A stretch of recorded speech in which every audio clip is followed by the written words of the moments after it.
In a quiet town, nestled between rolling hills and thick forests, there existed a place that no one spoke of openly. A garden that only appeared at midnight. The townspeople knew it by whispers and legends, and though its name was long forgotten, it was simply called the Midnight Garden. Some said it was a place where dreams took root and bloomed, while others believed it to be a curse, a sanctuary of forgotten souls. No one had ever seen it up close, except for those who never returned. Layla had grown up with the stories. As a child, she had been warned not to wander outside after dark, especially not at the stroke of midnight. Her grandmother, the village's unofficial storyteller, would speak of the garden with an air of caution, her wrinkled hands tracing shapes in the air, as she described the vines that glistened in the moonlight, and the flowers that glowed like embers. Curiosity, her grandmother had often said, is what the garden feeds on. It calls to the curious, to those who cannot resist its pull. Layla wasn't sure she believed the old tales. She had always been a practical girl, more interested in books and learning than in myths and legends. But as she grew older, her skepticism began to wane. Strange things happened in her town. People disappeared without explanation, their names gradually forgotten. And every time the moon was full and high, Layla felt a strange pull deep in her chest, a soft tugging at the edges of her mind. One night, as she lay awake in her small attic room bathed in the pale light of the full moon, she felt it again. The pull, stronger this time.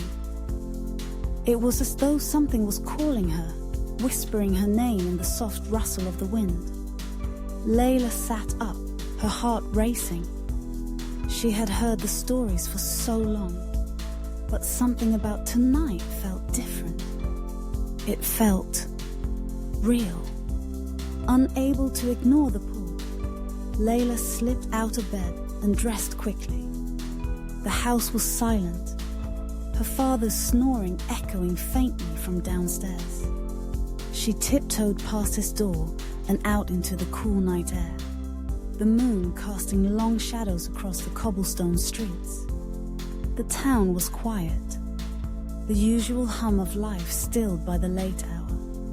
Her feet carried her to the edge of the forest where the trees stood like silent sentinels, their branches swaying gently in the breeze.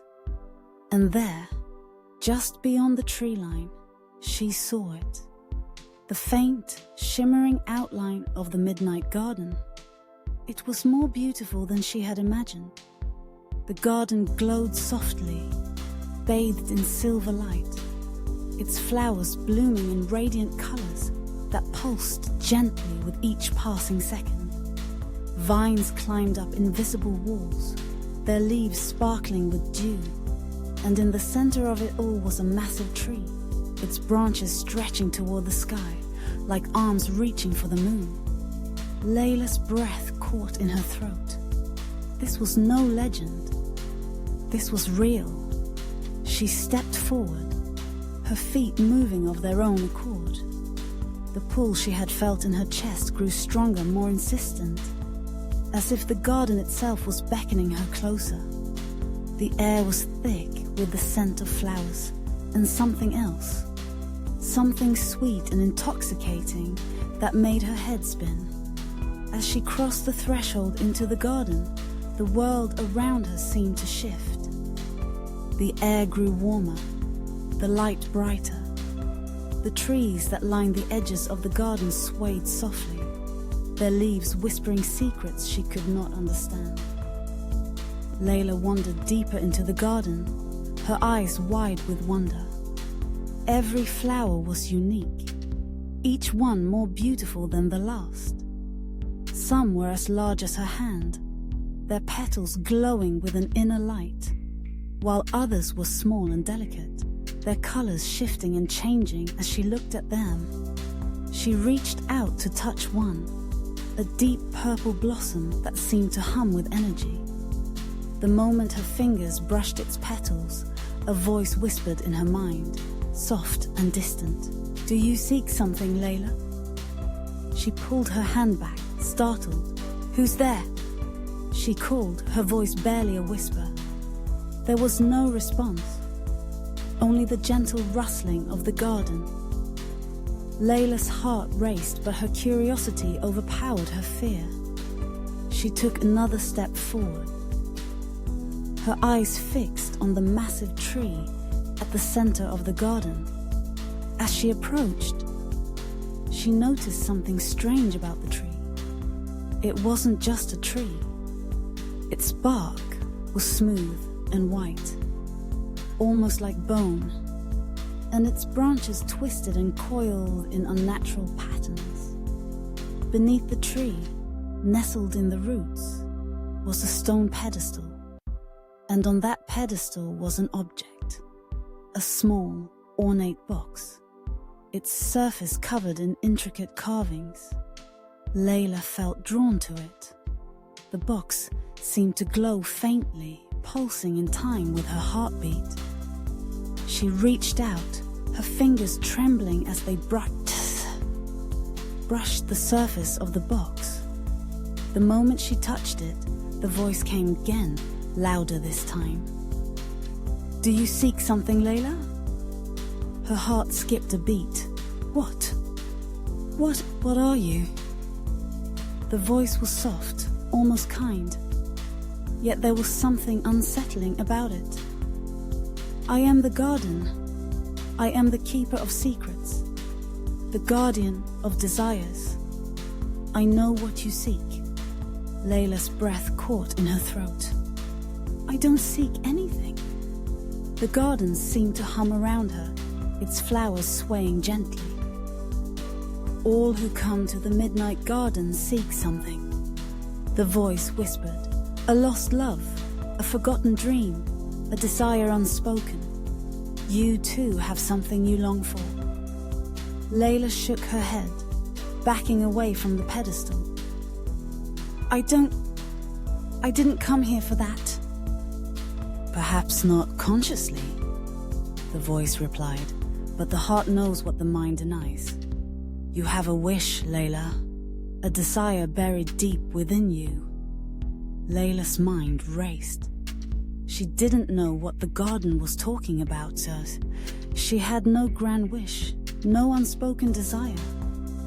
But then, unbidden, an image flashed through her mind. Her mother, her warm smile, the sound of her laughter. Her mother, who had died when Layla was just a child, taken too soon by an illness that no healer could cure. The garden seemed to sense her thoughts. "Ah, yes, that is your desire." Tears welled in Layla's eyes. She had spent years trying to forget, to move on, but the pain of her mother's loss had never truly left her. I just want to see her again," she whispered. The garden hummed with a strange, soothing energy. "That can be arranged," the voice said softly. "But everything in the garden comes with a price." Layla hesitated. She had heard the stories, the warnings about making deals with the Midnight Garden. But the thought of seeing her mother again, even for just a moment, was too tempting to resist. What do I have to give?" she asked, her voice trembling. The garden's voice was calm, almost gentle. "Only a memory, one small memory, in exchange for what you seek." Layla frowned. "A memory?" "Yes," the voice replied. "A single memory from your past. You will not miss it, for it will be gone from your mind. In return, I will grant you your wish." Layla's mind raced. Was it worth it? Could she truly trust the garden? But the thought of seeing her mother again, of hearing her voice, of feeling her embrace, was too powerful. She couldn't say no. "I'll do it," she whispered. The garden seemed to hum with approval. Very well. Place your hand on the box, and the exchange will be made. Layla hesitated for only a moment before stepping forward and placing her hand on the smooth surface of the box. The moment her skin touched it, she felt a strange sensation, like a thread being pulled from the back of her mind, unraveling a memory she couldn't quite grasp. And then it was gone. The air around her seemed to shift, and when she opened her eyes, she was no longer standing in the midnight garden. She was back in her childhood home, in the kitchen where her mother had spent so many hours baking and singing. And there, standing by the stove, was her mother. Layla's breath caught in her throat. Mother, she whispered, her voice shaking. Her mother turned, smiling warmly, just as she always had. Layla, darling, what are you doing up so late? Tears streamed down Layla's face as she rushed forward, throwing her arms around her mother. The warmth of her embrace, the familiar scent of lavender and flower, it was all real. It was all exactly as she remembered. For a few moments, Layla allowed herself to bask in the warmth of her mother's presence, to forget everything else. But then, as the minutes passed, something strange began to happen. The kitchen around her seemed to flicker, like an image out of focus, and her mother's smile wavered. Layla, her mother said, her voice distant, fading. You need to let go. No. Layla cried, clutching her mother tighter. Please don't leave me again. But her mother's form flickered once more, and then, with a final gentle whisper, she was gone. Layla was alone.